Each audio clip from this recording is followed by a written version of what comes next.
Señoras y señores, amigas, amigos, sean todos bienvenidos. Esta es una nueva presentación de Facetas aquí en el canal de YouTube Iván Marcial Durán Fernández. Hoy presentamos la edición correspondiente a este jueves 27 de febrero del año 2025. Sean todos bienvenidos. Hoy presentamos un nuevo programa al viejo estilo de la radio y ustedes ya conocen la hermenéutica de este programa.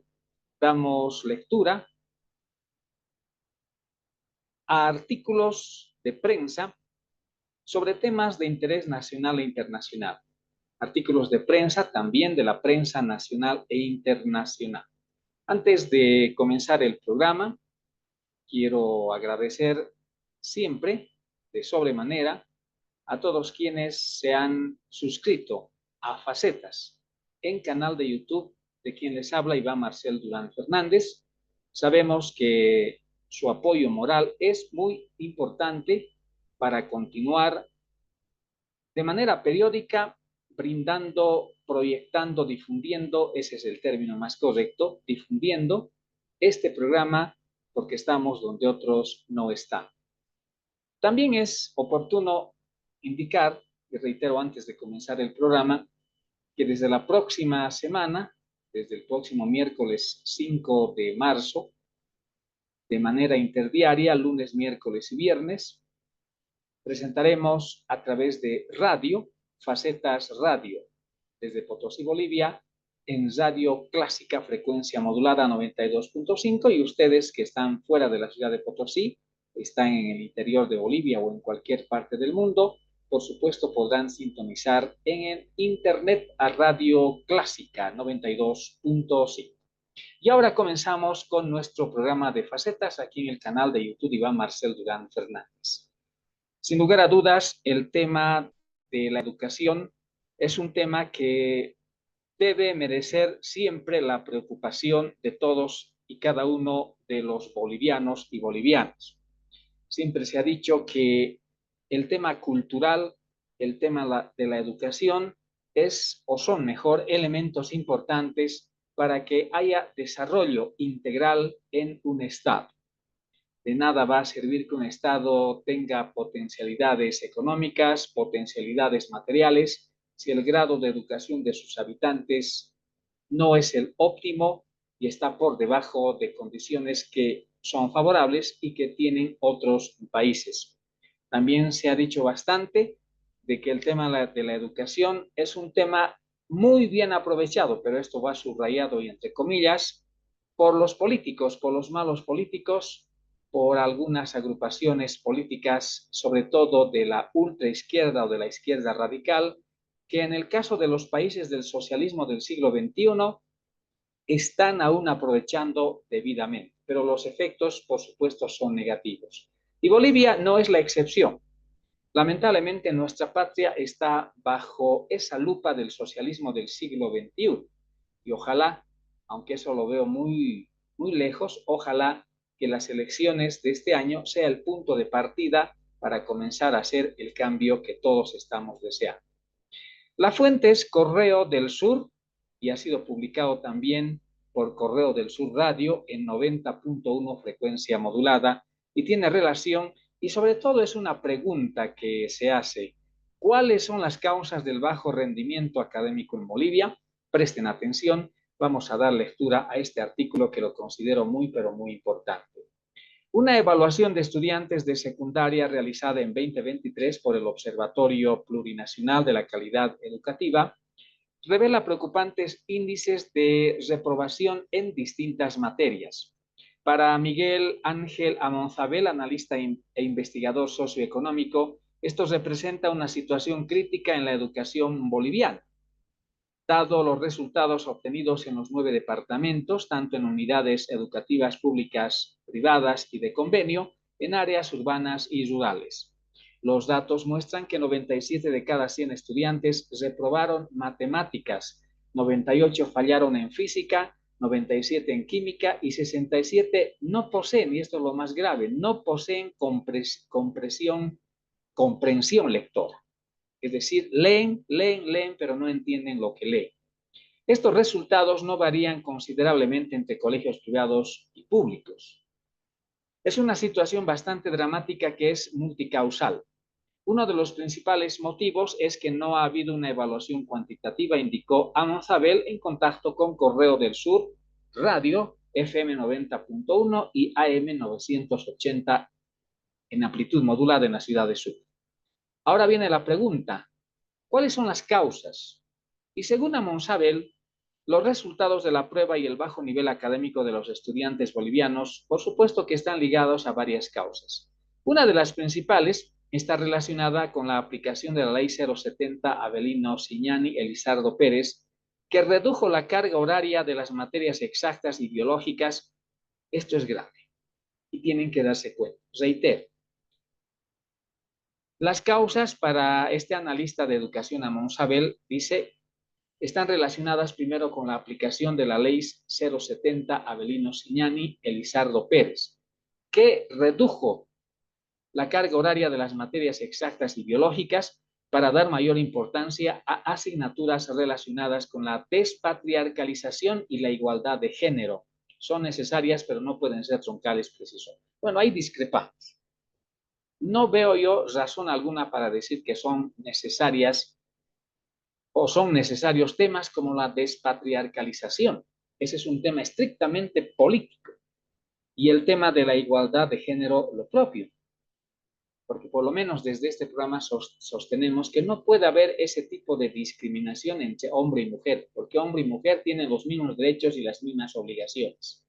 Y eso de la aplicación de género ya se ha visto que por ejemplo, ha traído mucho problema en la República Argentina y que felizmente el presidente Javier Milei ha frenado en seco eso. Y lo propio ocurre en los Estados Unidos. Y creo que este tema, como en alguna oportunidad también había manifestado, es un tema, es una causa, digamos, es un pivote, una estructura de la cual se sostiene el socialismo del siglo XXI. Y los resultados son negativos. En esta parte sí que discrepo con el señor Amonzabel, que reitero fue muy bien entrevistado por Correo del Sur en radio. Pero sigamos hablando, porque hay cosas que hay que extraer positivamente y otras, por supuesto, que no encuadran. Es una opinión que la respetamos. Dice luego la entrevista, otro factor relevante es la negativa del gobierno desde las gestiones del MAS a que Bolivia participe en las pruebas PISA, un estudio internacional que evalúa los conocimientos y habilidades de los estudiantes de 15 años en lectura, matemáticas y ciencias. Ahora, ¿cómo impacta este aspecto negativo en el desarrollo? La óptica de Amonzabel es la siguiente. El gobierno no puede hablar de industrialización y soberanía tecnológica cuando no sabemos matemáticas, física, química, ni podemos entender lo que estamos leyendo. Muy bien. En esto plenamente de acuerdo. Y creo que ustedes, amigas y amigos, van a coincidir, por lo menos una gran parte, porque el actual gobierno, comenzando del señor Evo Morales hasta la actualidad, Luis Arce Catacora, como se dice vulgarmente, hablan de industrialización y usan esa famosa palabra de soberanía tecnológica, que también la usan en soberanía alimentaria. La verdad no se entiende por qué ese término estrictamente debería ser aplicado al tema de territorio, al tema político territorial de un Estado.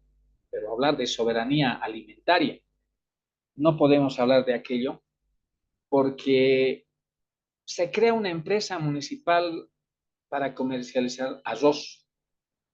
Se está también pretendiendo crear empresas estatales para la venta, la comercialización de la carne.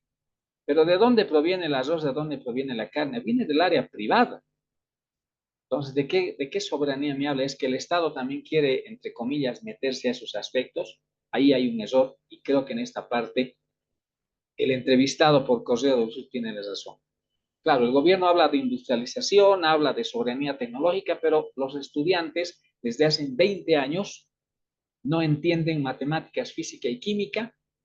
Obviamente de 100 estudiantes serán 5 los que le entienden, el resto no. Y lo más grave, esto es lo que a mí me llama la atención y de verdad me pone mal cuando hay estudiantes que no entienden lo que están leyendo. Eso lo hemos comprobado.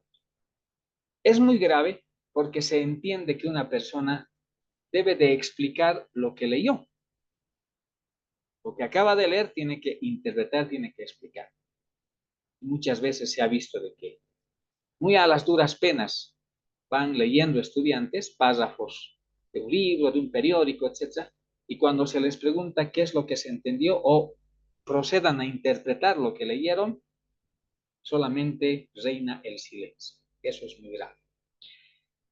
Finalmente, dice, en su análisis precisó que la educación es un pilar fundamental para el desarrollo económico y que la actual crisis económica deriva de una crisis educativa que no viene únicamente de los últimos años, sino que tiene una larga data. Aquí discrepamos porque si bien antes que llegue al poder lamentablemente el movimiento al socialismo, la educación en Bolivia no era de las mejores, pero tampoco estaba en el lugar que hoy se encuentra, con niveles bajos. Este mismo artículo dice, hay bajo rendimiento académico. Antes no era así. Siempre han habido los buenos y los malos estudiantes. Siempre han habido. Es normal. Pero hoy se volvió regla que los malos estudiantes estén ahí, en la regla, y la excepción sea que los buenos estudiantes estén ahí como excepción. Entonces, esto lamentablemente se ha incidido, se ha profundizado desde que el movimiento al socialismo ha ingresado al poder. Hay que ser claro y hay que ser honesto en lo que se habla, porque el movimiento al socialismo ha ideologizado la educación. El movimiento al socialismo lo que ha hecho es hacer creer a los estudiantes que Bolivia comenzó prácticamente desde que Evo Morales subió al poder. Y eso no es así. Si a un estudiante se le pregunta que nos hable sobre la guerra de la independencia, la guerra de los 15 años, que nos hablen de José Antonio de Sucre, de Simón Bolívar, que nos hablen de Narciso Campero, que nos hablen de Mariano Melgarejo, esto en el siglo XIX, que nos hablen los referentes en historia a la etapa de La Plata, que nos hablen de Germán Buch Becerra, el presidente militar que se suicidó, que nos hablen de Gualberto Villarroel, que nos hablen de la revolución del 1952, etcétera, etcétera, no nos van a hablar, porque reitero, eso de despatriarcalizar suena, no tiene un tono esa palabra, porque si ahora supuestamente para los movimientos al socialismo Bolivia se está despatriarcalizando de esa educación foránea, como ellos llamaban, sobre todo con Estados Unidos, hoy están las cosas cambiando para lo peor, porque se está ingresando a un túnel sin salida, a un túnel totalmente oscuro. Y el hecho de que haya bastante influencia económica, para mí negativa, de la China y de Rusia, por ejemplo, en el tema del litio, esa es otra forma de patriarcalizar. Porque antes se decía, abajo el imperialismo yanqui. No se quería saber nada, por lo menos en la década de los 60 y 70, recuerdo. En las universidades eso era común, en las federaciones de estudiantes secundaria, que no sé para qué se habrá creado, porque la verdad los colegiales ya haciendo tareas sindicales, pero se hablaba eso. Yankees go home, ya, Yankees a su casa, muera el imperialismo ya. Hoy tendríamos que decir muera el imperialismo chino o muera el imperialismo ruso. Esa es la purísima verdad. O muera el imperialismo cubano o el imperialismo venezolano o el imperialismo nicaragüense. Son contradicciones, pero que todo tiene relación con lo que estamos hablando. El tema del bajo índice de la calidad en la educación. De cualquier manera, fue una entrevista, partes muy importantes que hemos extractado y que de verdad interesan a todos por igual. Ahora ustedes, como siempre, tienen la palabra. Estamos presentando facetas aquí en el canal de YouTube Iván Marcial Durán Fernández. En la edición de hoy, el periódico El Potosí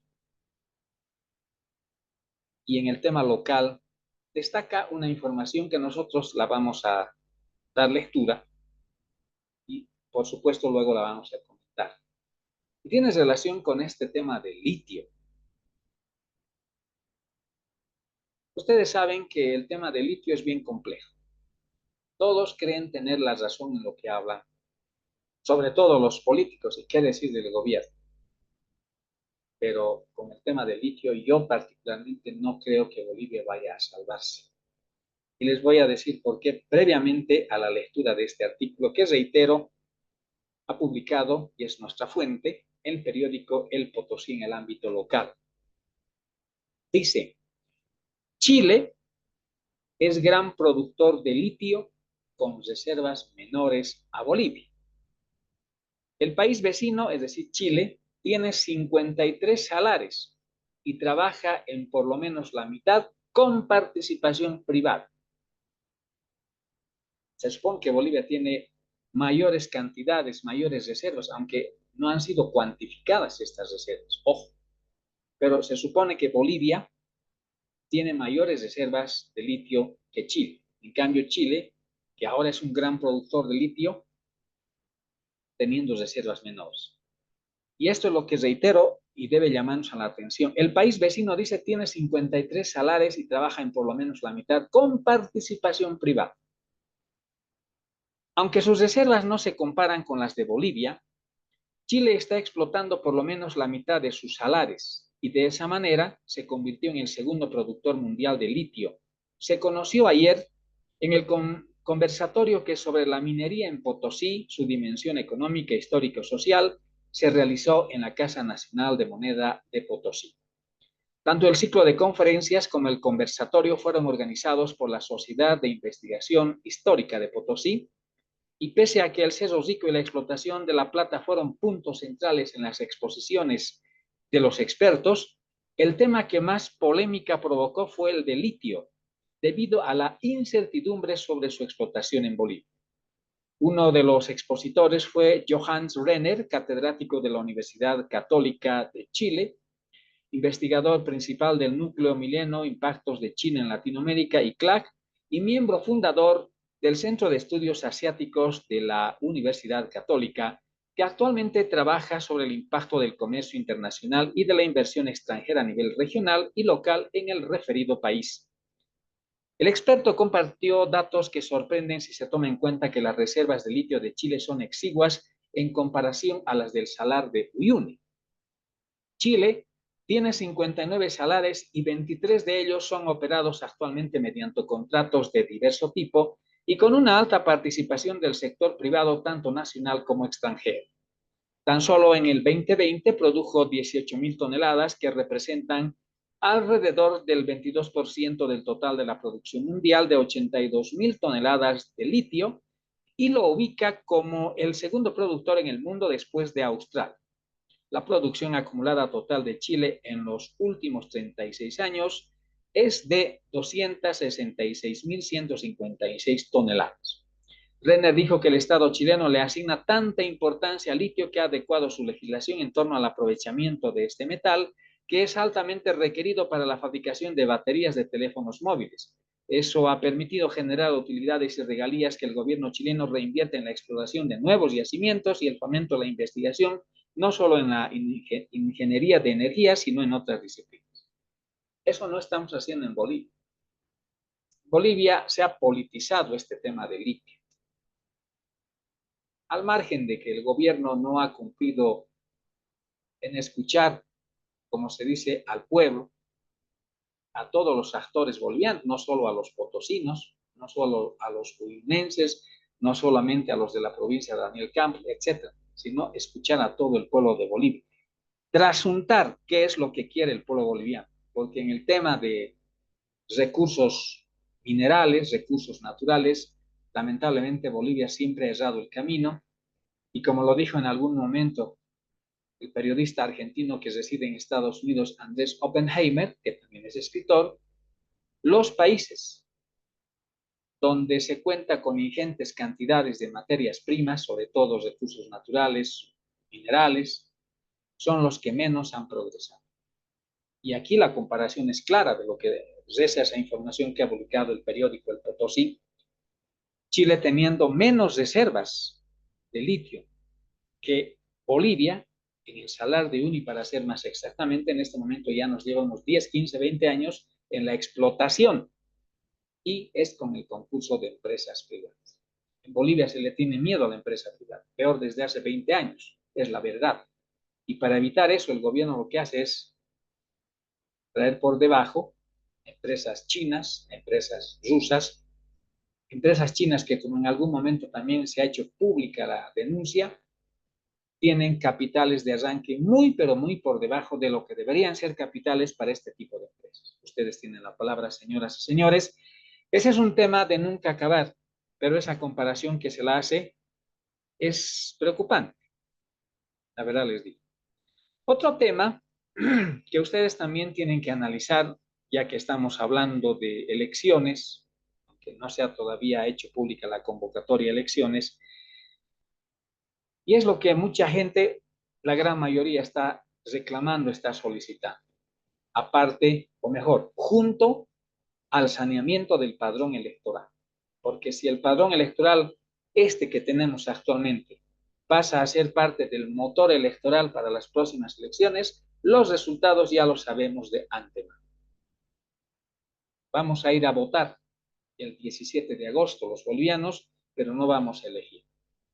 Votamos, sufragamos, pero no elegimos. Por eso es que algunos políticos del movimiento al socialismo, inclusive antes que el ente electoral nacional haya llevado adelante sus sesiones, haya actuado conforme a la ley para decir quiénes serán, mejor, antes de que se haya emitido la convocatoria de elecciones, muchos de esos políticos del movimiento al socialismo y alguno otro de la oposición funcional ya se creen candidatos y dicen claramente que ellos van a ganar, van a ser gobierno y van a hacer esto, aquello, el otro, etc. Raro, ¿no? Claro, yo creo que teniendo el padrón electoral que tenemos actualmente, es fácil deducir aquello. Pero otro problema que también tiene que influir, y esto sí que es discriminación, porque en el gobierno tanto se habla de despatriarcalización, tanto se habla de discriminación, etcétera, etcétera, pero si nos damos cuenta, este es el gobierno más discriminador de la historia. En opinión del periódico El Deber de la ciudad de Santa Cruz de la Sierra, en su edición correspondiente a la anterior semana, es decir, al miércoles 19 de febrero, dice voto urbano y voto rural en Bolivia. Bolivia vive un proceso de urbanización desde finales del 60 del siglo pasado, lo que ha resultado en que el 70,2% de la población vive en las ciudades y que en el área rural solo quede el 29,8%. El único departamento que tiene más población rural que urbana es Potosí, y eso lo estamos comprobando. Con el 43,4%, Santa Cruz tiene el 84% de su población, 84% de su población urbana. Sin embargo, esto es lo más grave. Durante el gobierno del MAS se ha acentuado la tendencia a consolidar el fraude sistémico a través de la sobrerepresentación del área rural en desmedro del área urbana, donde tienen menos posibilidades de fraude electoral operativo y donde la clase media es más formada, mejor informada y tiene un nivel mayor de conciencia democrática. Anteriormente era la Corte Electoral la que definía las circunscripciones territoriales, pero desde la Ley 421 del 7 de octubre del 2013, esta decisión pasó al Poder Legislativo, donde el MAS tiene mayoría absoluta desde el 2005 hasta hoy y ha ampliado la representatividad de las circunscripciones rurales en desmedro de las urbanas. Finalmente, dos razones motivaron el cambio. El censo de 2012 mostraba que Santa Cruz era el departamento con mayor población, lo que significaba que debería tener la primera representación parlamentaria, cosa que no ocurre, ya que La Paz tiene 29 diputados y Santa Cruz 28. La otra razón es que necesitaban ruralizar las circunscripciones para garantizar mayoría 2/3 en el Parlamento. Estas decisiones políticas son una parte del fraude electoral aplicado por el movimiento al socialismo. Y a eso dice la nota del Deber de Santa Cruz. A eso se debe la negativa del MAS para realizar el censo que debió llevarse a cabo el 2022 y que se realizó el 2024, a fuerza de sacrificio del pueblo. Aquí hay algo, en esa nota hay algo que me llama la atención y tiene relación con lo que hablamos al comienzo de este programa, la educación. Ahí dice claramente que es más fácil torcer, desviar, no sé qué término usar, pero un voto tiene un valor, un voto del ciudadano, un voto honesto, no honesto por lo que uno va a emitir su voto en la ánfora, sino un voto honesto por respetar el resultado de ese voto. Pero ahí dice claramente que en el área rural es más fácil distorsionar aquello, claro, y por eso es que se ha visto esto de que haya más representatividad del voto rural que la del voto rural. Eso es discriminación.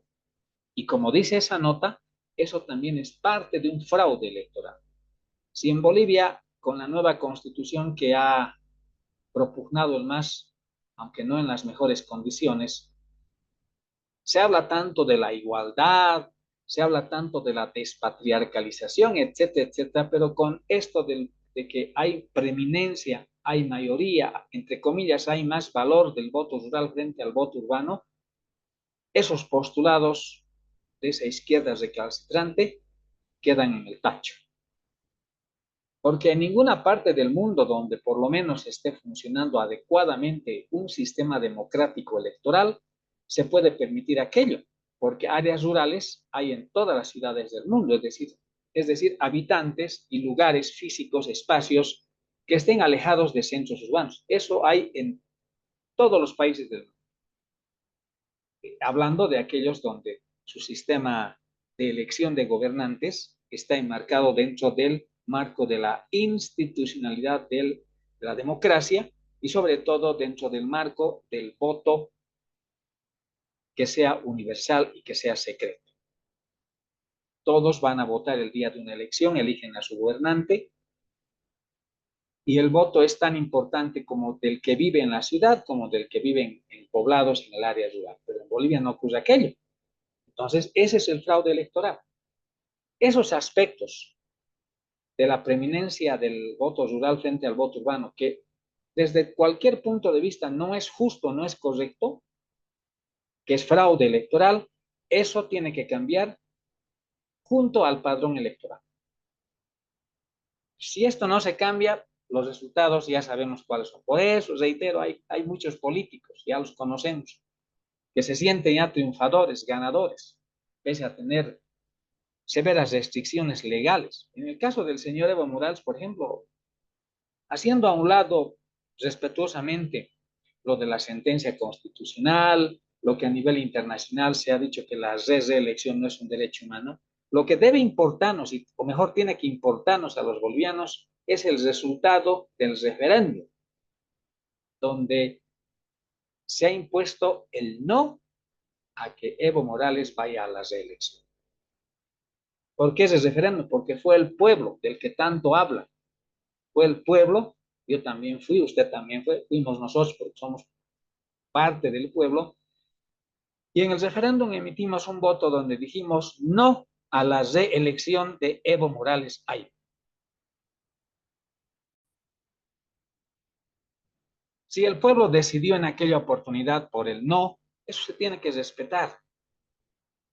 Y ahí comenzó el fraude electoral de Evo Morales. Por eso todos tenemos que estar alertas ante la provocación, ante el cinismo, ante la sinvergüenzura que tiene ese señor para querer postularse nuevamente. Puede inscribirse, no le hagan tanto lío al señor Evo Morales con su nuevo partido. Puede inscribirse, pero a la hora de hacer el balance legal y administrativo y constitucional de si es válida su candidatura, lo que tiene que el ente electoral de Bolivia es determinar que no es procedente su candidatura. Ya en alguna oportunidad he manifestado que el tema del señor Evo Morales no pasa por cambiar o tener otro partido u otra agrupación política. El tema del señor Evo Morales pasa porque su persona, como ciudadano, como expresidente, ya no tiene derecho alguno a ser reelegido. Y no solo porque la constitución que él mismo ha aprobado con sus huestes masistas así lo prohíbe, que él mismo ha pisado esa constitución, sino porque hay un referéndum. Porque si tanto el señor Evo Morales se lava la boca para hablar del pueblo, es el primero en querer seguir negando que el pueblo dijo no en un referéndum. Esos son temas importantes que yo puedo extraer de ese artículo muy, pero muy importante y que ha sido publicado la anterior semana en el periódico El Deber de la ciudad de Santa Cruz. Ustedes ahora, señoras y señores, amigas, amigos de Facetas, tienen su oportunidad de emitir su opinión. Y no olviden, usted, nosotros, quienes hablan, todos podemos opinar libremente en esta patria, en nuestra querida Bolivia, en la República de Bolivia, porque al margen de que la Constitución actual, como era de suponerse, garantice la libertad de expresión, al margen de aquello, estos son postulados a nivel internacional. El Pacto de San José de Costa Rica, la Declaración Universal de los Derechos Humanos del Hombre y del Ciudadano, 1948, etcétera, etcétera. Mientras esa opinión del ciudadano esté enmarcada en los moldes legales y en los moldes morales, la prensa, la opinión del ciudadano debe hacer luz en las tinieblas. Eso lo dijo don José Carrasco, el fundador del periódico El Diario en 1909 en la ciudad de La Paz. Entonces, ustedes ahora tienen también la oportunidad de emitir sus puntos de vista sobre estos temas que hemos tocado hoy en Facetas aquí en el canal de YouTube de Iván Marcel Durán Fernández. Gracias por su deferencia. Volveremos en cualquier momento y ya saben, desde el próximo miércoles 5 de marzo, es decir, la siguiente semana, también podrán escucharnos en la radio. Presentaremos Facetas Radio en Clásica FM 92.5 en Potosí, Bolivia. Y obviamente Clásica también está en el internet y ustedes en cualquier parte de Bolivia y del mundo podrán sintonizar lunes, miércoles y viernes Facetas Radio en Potosí, Bolivia. Y con el canal de YouTube de Iván Marcel Durán Fernández, aquí este programa de Facetas en las redes sociales, volveremos en cualquier momento. Y no olviden también que presentamos todos los viernes Periodismo en Cuarta Dimensión con Alex Armando Dios de Mendoza, que es parte de Facetas aquí en el canal de YouTube. Gracias por su deferencia. Volveremos en cualquier momento. Permiso.